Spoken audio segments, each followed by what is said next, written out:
जय माता रानी दोस्तों, मैं सीमा आप सभी का स्वागत करती हूँ आपके अपने चैनल राधा कृष्ण ऑफिशियल में। उम्मीद करती हूँ आप लोग बहुत अच्छे होंगे। तो ये बताने के लिए कमेंट बॉक्स में जय श्री विष्णु जरूर लिखिएगा। तो चलिए दोस्तों, आज हम इस वीडियो में जानेंगे कि माघ मास के शुक्ल पक्ष की जया एकादशी का व्रत 2025 में कब किया जाएगा, एकादशी तिथि कब से शुरू हो रही है, कब समाप्त हो रही है और एकादशी के दिन हमें कौन कौन से कार्य करनी चाहिए, कौन कौन से कार्य नहीं करनी चाहिए। तो इसी प्रकार के सभी महत्वपूर्ण बातें आज हम इस वीडियो में जानेंगे। तो आप लोग वीडियो के लास्ट तक बने रहिएगा। आप लोगों को जया एकादशी से संबंधित सभी महत्वपूर्ण बातें जानने को मिलेगा। तो चलिए वीडियो को शुरू करते हैं और जान लेते हैं सभी महत्वपूर्ण बातें। और दोस्तों, अगर आप लोग चैनल पर नए आए हैं तो चैनल को सब्सक्राइब और वीडियो को लाइक जरूर कर दीजिएगा। तो सबसे पहले बता दूं दोस्तों कि माघ मास के शुक्ल पक्ष में जो एकादशी पड़ती है ना, वो जया एकादशी कहलाती है। तो इस एकादशी के नाम से ही पता चलता है कि जब आप कोई भी कार्य करते हैं ना, तो उसमें आपको जय मिलता है, विजय की प्राप्ति होती है। इसलिए जया एकादशी का व्रत हर कोई करता है। तो बता दूं दोस्तों कि एकादशी का व्रत दोनों पक्षों में पड़ता है, कृष्ण पक्ष में भी पड़ता है और शुक्ल पक्ष में भी पड़ता है।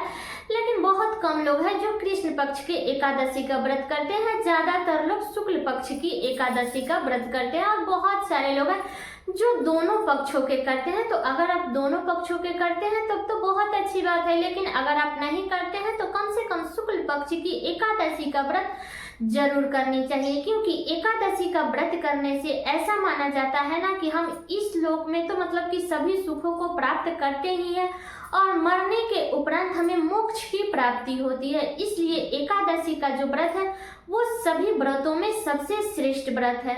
और बता दूं दोस्तों कि एकादशी का जो व्रत है वो भगवान विष्णु को समर्पित है। इसलिए एकादशी के व्रत में हमें ज्यादातर विष्णु भगवान की चिंतन करना चाहिए, ध्यान करना चाहिए, उनके मंत्रों का जाप करना चाहिए और उनकी पूजा एकादशी के व्रत में विधि विधान से करनी चाहिए। ठीक है, तो बता दूं दोस्तों कि अब की बार साल 2025 में जया एकादशी का जो व्रत है वो 8 फरवरी को रखा जाएगा। दिन है शनिवार। ठीक है, तो एकादशी के व्रत के एक दिन पहले हमें 10वीं तिथि के नियमों का पालन करना चाहिए। तो आप लोग 7 फरवरी दिन शुक्रवार के दिन आप लोग बाल धोकर के स्नान कर लीजिएगा और शुद्ध सात्विक भोजन कीजिएगा। लहसुन प्याज का सेवन मत कीजिएगा, मसूर के दाल मत खाइएगा, चावल मत खाइएगा। ठीक है, सरसों के तेल में बना हुआ सब्जी भी नहीं खाया जाता है। आप लोग घी में बना हुआ सब्जी खाइएगा। ठीक है, और 10वीं तिथि के रात्रि में भी भोजन नहीं किया जाता है, इस बात का ध्यान रखिएगा। सूर्यास्त होने से पहले आप लोग खा लीजिएगा, लेकिन सूर्यास्त होने के बाद आप लोग मत खाइएगा। हमारे यहाँ नहीं खाया जाता है, वही मैं आप लोगों को बता रही हूँ।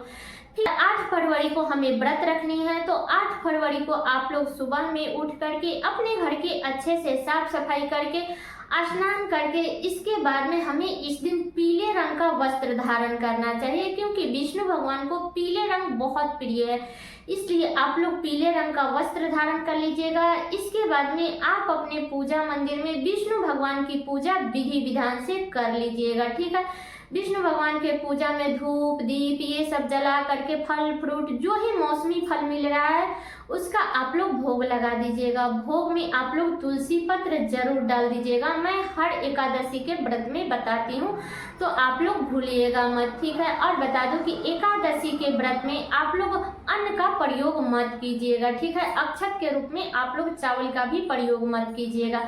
और बता दूं कि माघ के महीने में तिल का बहुत ही अधिक महत्व होता है। तो आप लोग तिल का दान कीजिएगा, तिल डाल करके स्नान कीजिएगा।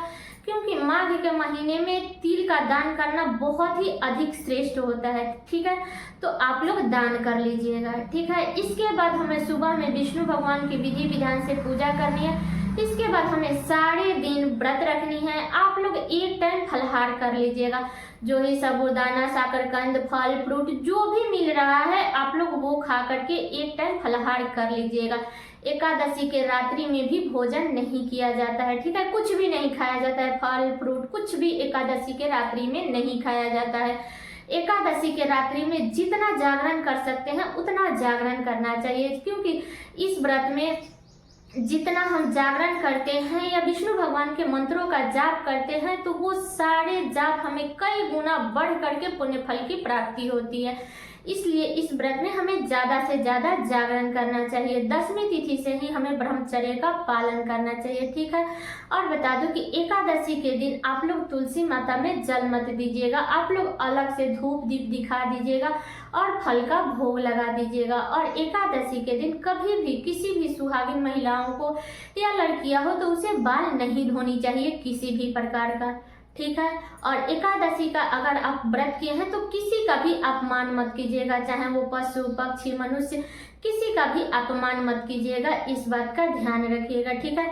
और जो लोग भी एकादशी का व्रत नहीं करते हैं, अगर वो लोग व्रत का लाभ उठाना चाहते हैं ना, तो वो सिर्फ एकादशी के दिन विष्णु भगवान की पूजा करके और सिर्फ चावल का त्याग कर देंगे ना, तो इतने करने मात्र से ही उन्हें एकादशी के आधे फल की प्राप्ति हो जाती है। इसलिए अगर आप चाहें तो एकादशी के दिन चावल का त्याग कर सकते हैं, ठीक है। जो लोग व्रत नहीं रखते हैं वो लोग। फिर हमें अगले दिन व्रत का पारण करना है 9 फरवरी को। तो पारण के दिन भी आप लोग सुबह में जल्दी उठ जाइएगा और अब जितना शरीर साथ देता है उतना आप लोग साफ सफाई करके स्नान कर लीजिएगा। स्नान करने के बाद में आप अपने पूजा मंदिर में पूजा कर लीजिएगा। इसके बाद में द्वादशी के दिन भी शुद्ध सात्विक भोजन खाया जाता है। और बता दूं कि बहुत सारे जगहों पर द्वादशी के दिन चावल नहीं खाया जाता है, लेकिन बता दूं कि द्वादशी के दिन चावल खाया जाता है। द्वादशी के दिन रात्रि में खाना नहीं खाया जाता है, जैसे 10वीं के दिन भी रात्रि में नहीं खाएंगे, एकादशी के दिन भी और द्वादशी के दिन भी। और बहुत सारे लोगों के यहाँ द्वादशी के दिन रात्रि में भोजन कर लेते हैं, तो आप अपने घर का नियम देख लीजिएगा। हम अपनी मम्मी लोगों को देखे हैं कि वो लोग 3 रात्रि उपवास करते हैं, ठीक है। तो आप अपने घर का नियम देख लीजिएगा। तो अगर आपका भोजन बन गया है तो आप लोग भगवान को भी भोग लगा दीजिए, नहीं बना है तो आप लोग भगवान को जो ही फल फ्रूट ड्राई फ्रूट जो भी है उसका भोग लगा दीजिएगा। और शुभ मुहूर्त में आप अपने मुख में गंगा जल डाल करके तुलसी पत्र डाल करके आप अपना व्रत खोल लीजिएगा, ठीक है। तो बता दूं कि व्रत खोलने से पहले आप लोग कुछ ना कुछ दान जरूर कर दीजिएगा, क्योंकि एकादशी के व्रत में दान का बहुत ही अधिक से दान का बहुत अधिक महत्व होता है। इसलिए जब तक आप दान नहीं करते हैं तब तक आपको व्रत का पारण नहीं करनी है। तो हमेशा आप लोग एकादशी के व्रत में दान पहले कीजिएगा, इसके बाद में व्रत का पारण कीजिएगा, ठीक है। अब चलिए जान लेते हैं कि एकादशी तिथि कब से शुरू हो रही है और कब समाप्त हो रही है और पारण का शुभ मुहूर्त क्या रहेगा। तो बता दूं कि एकादशी तिथि शुरू होगा 7 फरवरी को रात्रि में 9:30 पर एकादशी तिथि शुरू हो जाएगा और एकादशी तिथि समाप्त होगा 8 फरवरी को रात्रि में 8:15 पर, ठीक है। तो उदया तिथि के अनुसार हमें जया एकादशी का जो व्रत है वो 8 फरवरी को रखना है, दिन है शनिवार, ठीक है। तो ये भी बातें हो गई। अब चलिए जान लेते हैं पारण का शुभ मुहूर्त। पारण का जो शुभ मुहूर्त रहेगा वो 9 फरवरी को दिन है रविवार, सुबह में 7:08 से लेकर के और 8:55 तक रहेगा। तो इसी बीच में आप लोग एकादशी का पारण कर लीजिएगा, क्योंकि एकादशी का पारण हमेशा शुभ मुहूर्त में ही करनी चाहिए। एकादशी का व्रत हमेशा द्वादशी में ही खोलना चाहिए। तो तिथि थोड़ा सा इधर उधर हो जाता है, जिसके कारण आधा तिथि इस दिन में पड़ जाता है और आधा तिथि अगले दिन में पड़ जाता है। इसलिए जो शुभ मुहूर्त रहता है ना उसी में हमें एकादशी का पारण कर लेनी चाहिए, ठीक है। तो सारी बातें क्लियर हो गई जया एकादशी से संबंधित। उम्मीद करती हूँ कि आप लोगों के लिए वीडियो बहुत ही उपयोगी होगा। तो ये वीडियो मेरा यहीं तक का था। कैसा लगा ये वीडियो आप लोग कमेंट करके जरूर बताइएगा। चैनल पे नए आए हैं तो सब्सक्राइब कर लीजिएगा, वीडियो को लाइक कर दीजिएगा और वीडियो को शेयर कर दीजिएगा, ताकि हर किसी को जया एकादशी से संबंधित सभी महत्वपूर्ण बातें जानने को मिल सके। तो चलिए दोस्तों, मिलती हूँ अगले वीडियो में किसी नए वीडियो के साथ में। तब तक के लिए नमस्कार।